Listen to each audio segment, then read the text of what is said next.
Hi friends, வாங்க இன்றைக்கி எதை பற்றின வீடியோனா பாருங்கள். எங்கள் வீட்டில் சாம்பாருங்க, எல்லா காய்கறியும் போட்ட சாம்பார். ஒரு காய்கறி கூட அதில் மிஸ் ஆகாதுங்க. கோவக்காலேருந்து எல்லாம் கிழங்கு ஐட்டம்ஸ்லேருந்து எல்லாமே போட்டு பாருங்கள். ஒரு குண்டா ஃபுல்லாக வச்சுருக்காங்க பாருங்கள். இது ஃபுல்லாக இருந்துச்சுங்க. நாங்கள் 30 பேர் சாப்பிட்ருக்கோங்க. 30 பேர் சாப்பிட்டு எவ்வளோ குழம்பு இருக்குது பாருங்கள். இன்னும் அவ்வளோ திக்காக வச்சுருக்காங்க எங்கள் அம்மா. இந்த மாதிரிலாம் எங்கள் அம்மா மாதிரி செய்ய முடியாதுங்க. அந்த காய் க்ளீன் பண்ணுறதுக்கே கிட்டத்தட்ட 1.5 மணி நேரம் ஆச்சுங்க. எத்தனை பேர் 5-6 பேர் க்ளீன் பண்ணோம். 1.5 மணி நேரம் ஆச்சு க்ளீன் பண்ணி அதை கட் பண்ணி நம்ம சாம்பார் செய்யறதுக்கே 2 மணி நேரம் கிட்ட ஆகிப்போச்சுங்க. வேறு லெவலில் இருக்குங்க சாம்பார்.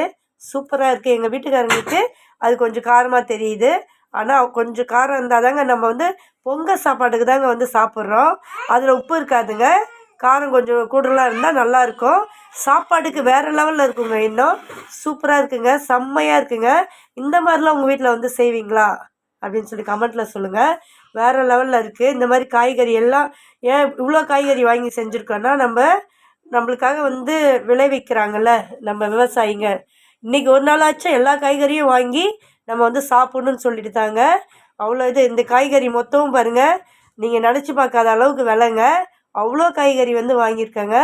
சூப்பராக இருக்குது. இது எங்கள் அம்மா வீட்டில் குக் பண்ணது. நாங்கள் எல்லாருமே அங்கே தான் சாப்பிட்றோம். ஏன்னா 2-3 நாளைக்கு அங்கே தான் இருப்பேன். அங்கேருந்து தாங்க லன்ச் வீடியோ வரும். சூப்பராக இருக்குங்க. வேறு லெவலில் இருக்குங்க. நீங்களும் இது மாதிரிலாம் செஞ்சு சாப்பிடுங்க.